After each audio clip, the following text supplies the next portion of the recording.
Good evening, thank you for joining us and welcome back to DXB Today. Tonight we are talking marine life and all of the ecosystems around our seas in the UAE. And that brings us to our next guest, who is the founder of the first ever locally grown edible oyster farm in the UAE, fostering sustainability through practices and guaranteeing eco-friendly seafood production. Please welcome to the DXB Today sofa, Rami Murray. Rami, so good to see you. Pleasure. It's an honor.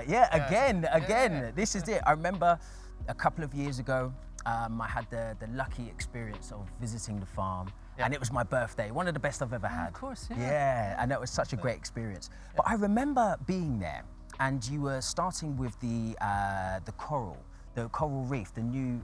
Yeah, we were doing an experiment. We were putting a bed of oyster shells to see how coral would grow. And I forgot you were there actually. Yeah. And how's that coming along then? It went really well. Yeah. We it was a roaring success because Azraq had been putting coral tables. Yes. And then so we thought by adding oyster shells, we wanted to see if there would be any impact.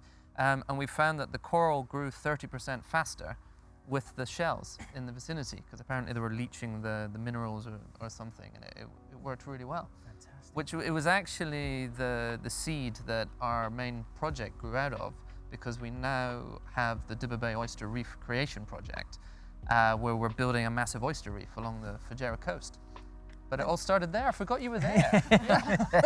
I was there at the very you beginning, were. and it was so fascinating, and that was one of the best things. Obviously, one of the main best things as well was eating so many fantastic oysters. That was great. We had a good feed. But that was something I was fascinated in, and it's good to know that it's all going strides ahead. Yeah.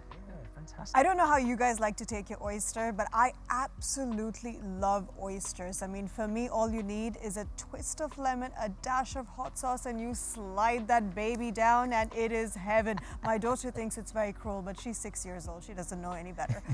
Which brings me to my next question, Rami. So you've recently launched the Dibba Bay Oyster Reef Creation Project, which involves collecting back some of these oyster shells from restaurants and hotels. I didn't realize that was something you could do. Tell us more about that, please. Yeah. So once you've eaten the oyster, traditionally the shells would just be discarded, which isn't a terrible thing. They're not going to cause any problem.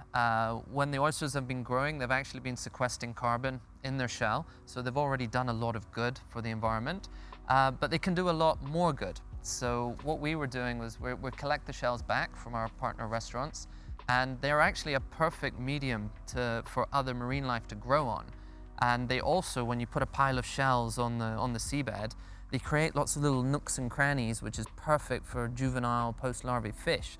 So you can create this wonderful sort of nursery environment for baby fish, and also surface area that is wonderful, as we found with that experiment we did, that coral loves to grow on as well.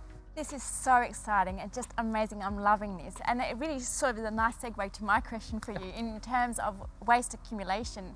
Obviously a big concern when it comes to oyster farming. Can you let us know what you're doing in terms of with regards to waste accumulation, it's actually not a problem at all with oyster farming. I think you may be referring to aquaculture in general. Because you can have quite intensive aquaculture, but shellfish farming is actually very low intensity. And we're not feeding them or using any artificial chemicals or anything. And so they feed naturally on the phytoplankton in the ocean, and we use very low densities, so they actually have a net positive impact on their surrounding area. They're filtering the water, they're conditioning the water.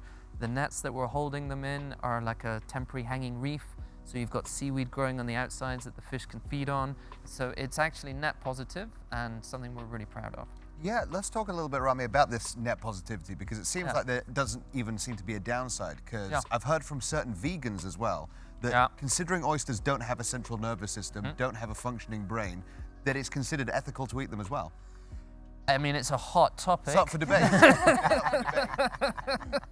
But can you shed any light on it? No, exactly as you say. It's a gray area of veganism, and so if you're as a vegan, if you're not, I'm talking as if I know what I'm talking about, but as far as I understand, with veganism, there's two schools of thought. It's about, are you causing any pain? So if there is no central nervous system, then it's okay.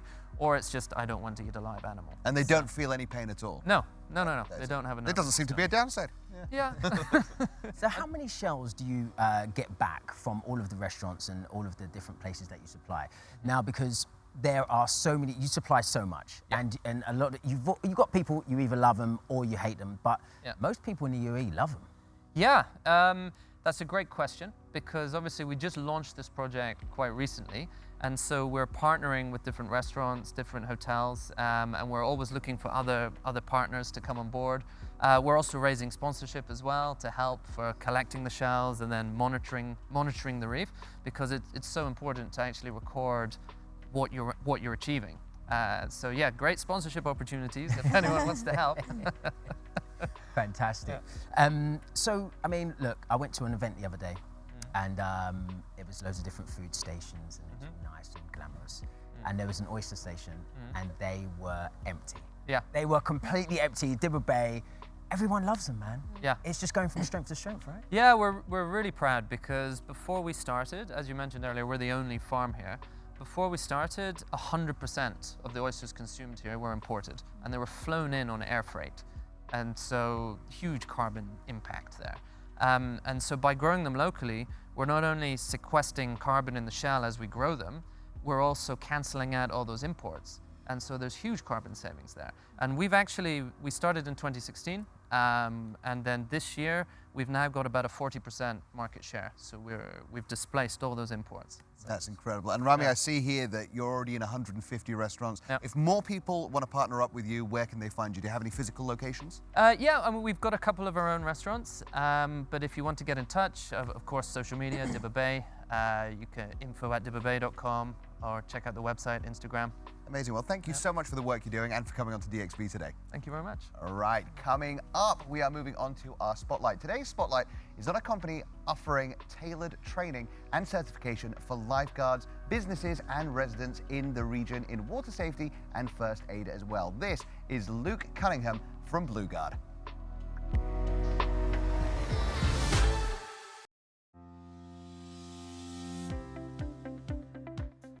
I'm Luke Cunningham, co-founder and managing director of Blue Guard.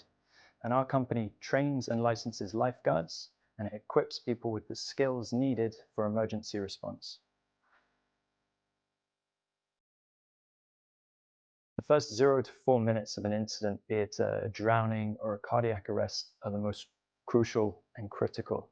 The decisions we make during this time can actually be the difference between life and death. So we empower people with the knowledge and the skills to make the right decisions before an ambulance arrives. We've achieved some pretty incredible things over the years. One of the standouts for me is when we trained all of the staff for the UAE Pavilion for the Expo in emergency first aid, and most recently the launch of our new business called Deep Blue Technologies, which specializes in AI solutions for drowning prevention and to support lifeguards. The long-term goal for Blue Guard is to create the Blue Guard Foundation, which is going to be dedicated to providing water safety training in parts of the world where they really need it the most. The best way people can get involved is by signing up and doing a first aid course. Not only for yourself, but it empowers you to make the right decisions when it matters for your family and friends that are around you. Time for a quick break. Coming up, we are raising awareness on marine conservation through photography with the founder of scubapeople.com. Plus, we've got great music on set, so stay with us.